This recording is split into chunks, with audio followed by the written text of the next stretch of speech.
it came to me when I moved to this island north of Seattle that it was a great location to use for a novel. Where I lived before, in Huntington Beach, California, there was never anything that surrounded me that was suggestive of story, but the island has all sorts of places on it that really, really suggest story the way England always suggested stories to me. It really is, because it has so many different areas that are perfect to set stories in. And what's really particularly wonderful about Whidbey Island is that it has a number of places with amazing names that in and of themselves suggest story.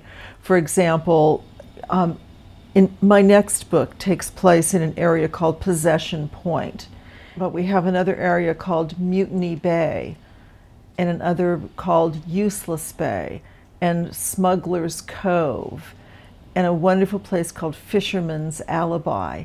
And all of these places actually exist there on the island, and as soon as I hear the names of them, I begin to think of stories. I live there because, unlike Southern California, it is very beautiful. I never liked living in Southern California, and I lived there for 34 years thinking that I had to get out of the place. But the Pacific Northwest is really stunning in a way that's very, very different from any place else that I've ever been.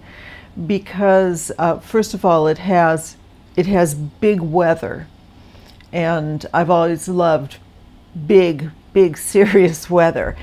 It has that, and in a location that it also has mountains and water, and specifically in Whidbey Island, it's a place that has forests and farmland and prairies and cliffs and beaches and whales and birds.